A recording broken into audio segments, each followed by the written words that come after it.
Welcome to another edition of Courtside with Rob and Washut. But before we head over to the arena, I want to give a big thank you to our sponsors of the show, Group Therapy Bike Tours and Slim Chickens.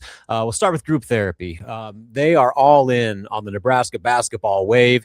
Head over to grouptherapybiketours.com and book your ride today for all of your pregame, postgame, whenever game, birthday party, wedding, family reunion, corporate event. They have a 15-person trolley ride, a 6-person mini bike for whatever event you want to celebrate. And like I said, it is full force in Nebraska. If you've gone to a Nebraska game, I'm sure you've seen the trolleys riding around the Haymarket and downtown Lincoln.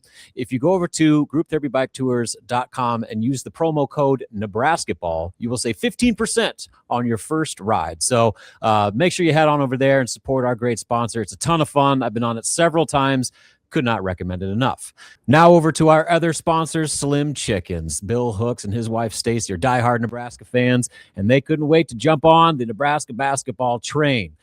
Locally owned Slim Chickens has 2 locations, 84th and Old Cheney and 16th and Pine Lake. Slim Chickens features a variety of options with fried and grilled chicken tenders, wings, salads, wraps, sandwiches, chicken and waffles, and southern sides. What makes Slim's different? Well, they have over 17 different dipping sauces for guests to choose their favorite. Slim Chickens is available for dine-in, drive-thru, or delivery via their online ordering. Check out Slim Chickens app and start earning rewards today. Slim Chickens is always a favorite for large gatherings and tailgate parties, especially Nebraska basketball tailgate parties, and let them do the cooking for you. Slim Chickens is moving forward, and they are expanding to the north side of Lincoln soon, so keep an eye out for that. Stop into your local Slim Chickens restaurant today for some southern hospitality and see their newly remodeled locations. Again, thanks to all our sponsors. Now let's head over to the arena and take you courtside with me, Rob and Washut. Welcome to another edition of Courtside with Rob and Washut. And boy, oh boy, was it a night here at Pauley Pavilion. Nebraska had pretty much, no question about it, its worst 40-minute performance of the season in a 72-52 loss to UCLA. It was a game that right out of the gate, once again, Nebraska got off to a disastrous start, couldn't buy a bucket. I think they were 1 of 7 from three-point range and just really had no flow. UCLA brought a really physical defense, no surprise. That's what everybody does against Nebraska. And once again, Nebraska kind of failed to adjust to that and let UCLA kind of dictate their pace and shot selection and all that stuff offensively. And then on the other side of it, they couldn't get a stop to save their lives. UCLA hit 6 of their first 8 shots, made 6 of their first 8 three-pointers, and really could just do whatever they wanted, whether it was second chance points, points in the paint, three-pointers, transition baskets. Like, it was kind of whatever UCLA wanted to do, they could do, and Nebraska had no answers in really any regard. The defense was as poor as it's been maybe all season. The offense struggled, and unlike previous games where it's had kind of these rough patches, it never found any answers. There was never that, kind of bounce back swing. There was a point where Nebraska got it to 10, and it was the closest it had been in the second half. It felt like, maybe they were going to have that late second half surge with about 7 minutes or so left. And then UCLA comes right back, gets a bucket from Perry, and then Jamarcus Lawrence is called on an off-ball foul, during the shot, which leads to another possession, and Tyler Bilodeau hits a 3, ends up making it a 5-point swing, essentially on one possession, and then the game was pretty much over from there. So it was, that's as close as Nebraska got. We're talking about cutting it to 10.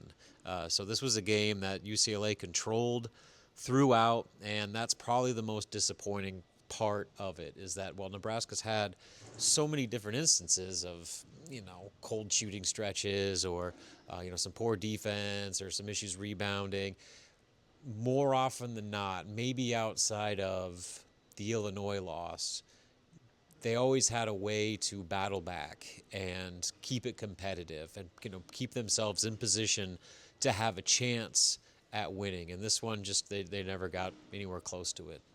This game was in control for UCLA within the first few minutes, and really outside of a couple really light surges from the Huskers here and there, Bruins were never really threatened. And for a game that had so much significance for Nebraska with its Big Ten tournament seeding, NCAA tournament seeding, all of that, to really not even show up in so many different ways and have so many uncharacteristic, prolonged issues. Again, there's been flashes here and there of some stuff, but this is the first time it was 40 minutes of bad basketball. And this is the worst time, well, maybe not the worst time, but it's certainly not the ideal time to play your worst game of the season. I guess, you can also take into account that UCLA is really good in this building. They finished the year 17-1. That one loss came in a double overtime defeat to Indiana, where they lost by a point. So, they're a possession away from being a perfect 18-0 in Pauley Pavilion. So they're a weird team in the sense that they look like world beaters on their home floor and have really struggled anywhere else they've played. So that's, Nebraska kind of knew that they were going to get a inspired UCLA team. One, it was senior night. Two, they're really good at home. Three, they're coming off a disappointing loss in their own right, where they, dropped when they felt they should have won at Minnesota. So this was a game where Nebraska had to match that energy with all the kind of emotional advantage UCLA had. Nebraska had to bring its juice. But you would think in a game that, again, this meant a lot for the Huskers. There was a lot on the line for the Huskers to where now, where they could have avoided, any worries about their Big Ten tournament seeding or, falling down a line or two in the NCAA tournament if they would have won this game going into their own senior night coming up on Sunday against Iowa. Now that Iowa game takes on a lot more pressure. And, with rivalries, the last thing you want to do is leave it up to your rival to potentially, throw a wrench to further disrupt your track to the postseason. So it's certainly not ideal timing, and it's certainly not good to go into postseason play with momentum. Now, they can always get it back.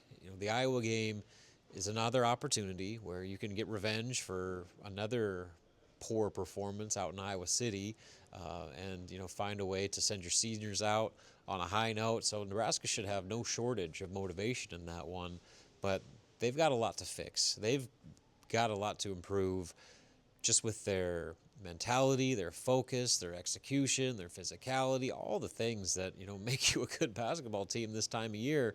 Nebraska struggled in every phase. So that leaves you reason to be a little bit, not skeptical, but certainly worried about just the trajectory the Huskers are on right now at such a critical time of year. So a pretty important next few days.